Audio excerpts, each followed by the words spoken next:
I think we only have a second. Yeah. How you doing? Good to see you. What's going on? I'm doing an interview. All right. I like your tripod. That's what I was just having a discussion about. Yeah? Let's get on what we've got you. Awesome, let's go. We'll lose you otherwise. No, you're right, you're right. Valuable. You're going to be a movie star. Oh my God. Yeah.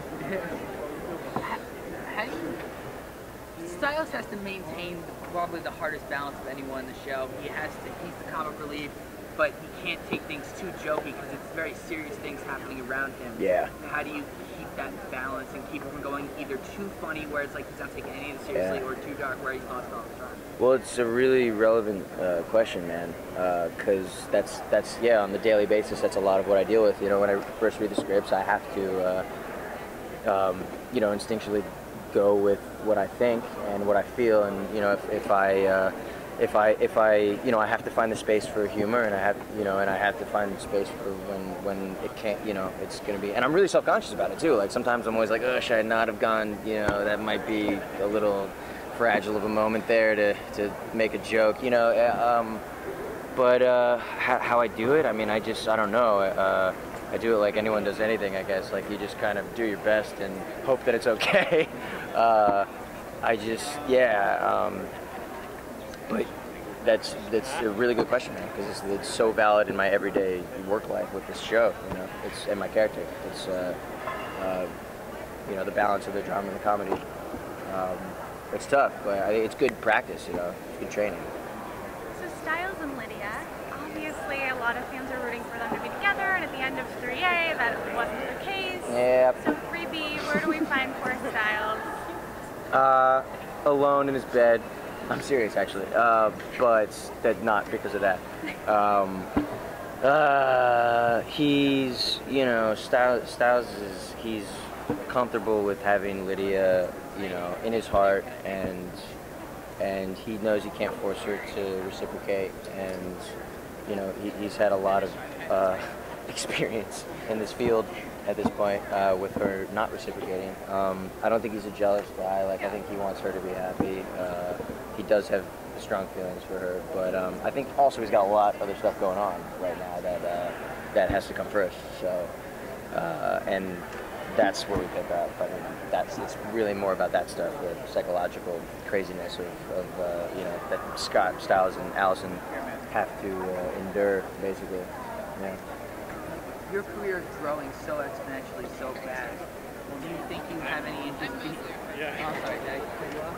It's okay. Do I appoint the questions? Like, I don't know. Like, is it because I looked at him that he started talking? What? Well, how does it work? My question was, like, were you able to finally figure out the X Factor is airing, and have you ever... Oh my God, you're so funny, man. Yeah, but what is with that show? Because sometimes it's on Tuesday and Wednesday, sometimes on Wednesday and Thursday, right?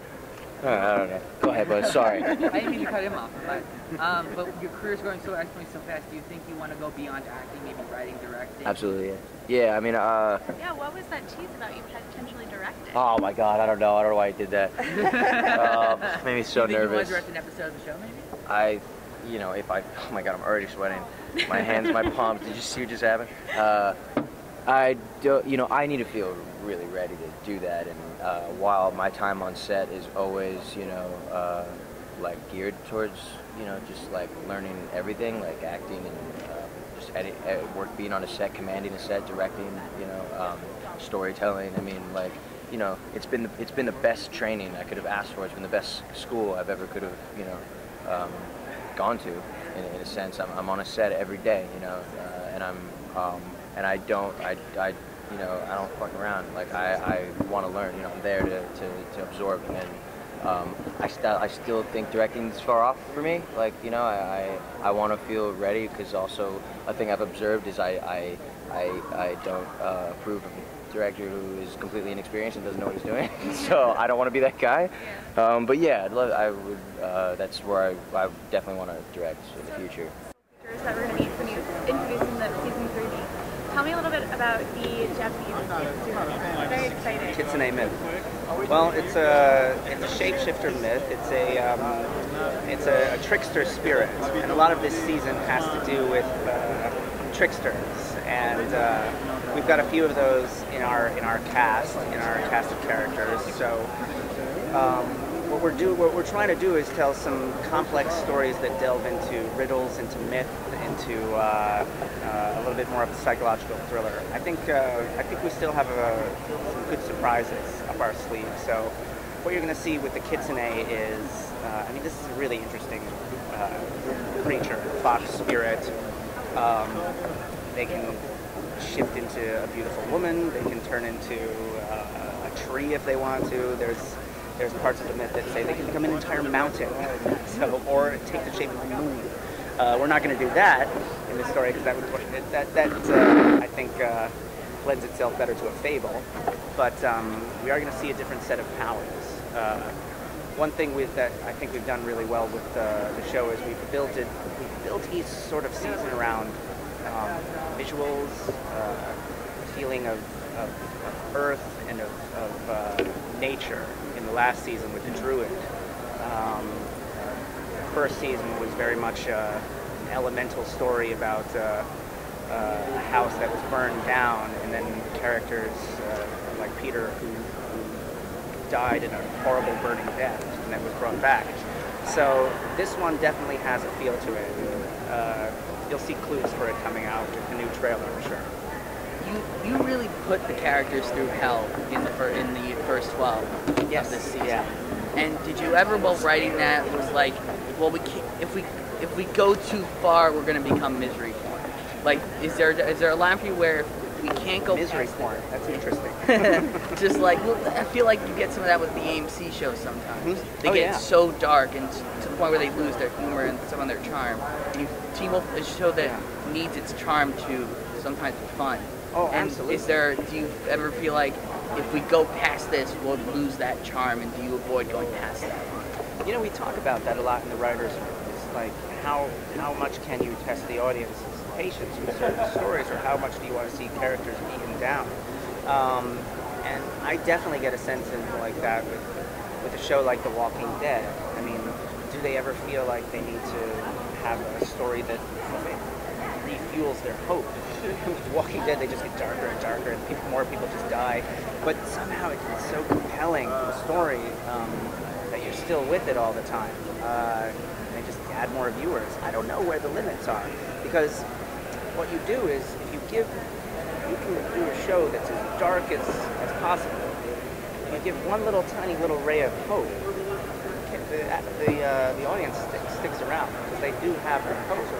I think as writers, we always want to be aware of when have we taken it too far. You know, I've seen certain shows that have gone to narrative points where I'm like, I'm out. You know, I'm not going to watch anymore. And I always find myself coming back. You know, I don't know. Misery porn is an interesting new word to me, but we'll see. So, I mean, how bad can it get? It's only as bad as it seems to. It's a matter of perspective, you know. But there's a certain viewer that wants to be tortured, that wants to go through this. Otherwise, what do you watch? You want to watch everyone have a good day? Well, the story's over. There's no conflict. There's no tension. I want to see people struggle as a viewer. So, and that's one of the reasons I love Breaking Bad. They talked about how Breaking Bad would just get so dark and so unbelievably dark, and I'm like, that's what I'm there for. But it would never lose its charm. Lose its charm and become something else. I mean, we talk about that with when you watch your children grow up and they become adults. They certainly lost the charm of being a 5-year-old child, but there's something new.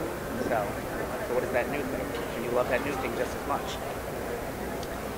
Speaking of suffering, I'm wondering, Stiles is kind of one of his worst nightmares was his father finding out about all the supernatural stuff and being in more danger. So is that going to come true, or is the sheriff better off knowing now that he can protect himself and protect his family and the town?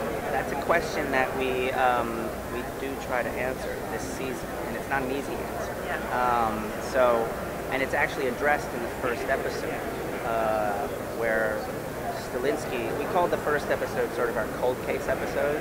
It's where he starts going back through all of his old investigations, starts digging through, and he's saying, was that supernatural? Did I get that wrong? Did I get this wrong? This have been something else?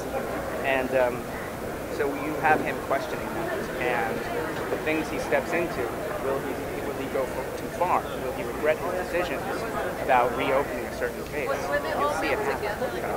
It creates some good tension, creates a good, creates some good story actually for us. Are we going to revisit any of those things in the show? Will we see that happen? Yes. Cool. How extensive is the world? You deal with it in that you have a moral obligation to go back and re-examine cases that you could not, that were unsolved, and you look at them with a new set of eyes of knowing, and you ask yourself, if I knew then what I know now, how would I approach this case? Would there be anything different? And I think that there are probably in Beacon Hills at least a handful of cases that would probably be red flag, and one in particular that we know of, and it's it's very interesting because it's I think that there's a moment, I don't think I'm giving anything away, where so I was like, are you really going to do this? And I'm like, do I have a choice? There is no choice.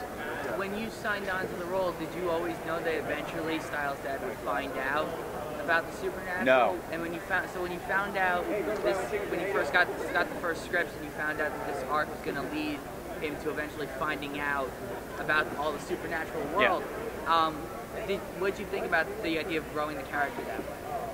I think it's good. I think that you eventually have to find out. You have to get in, be let in on the secret. But I'm also leery of, you take away an element of friction, of confrontation, of he knows but he doesn't. That there's something that has to. It's always good when people have secrets. But that being said, I don't think that we're a show that's short on secrets. I think there's still plenty more.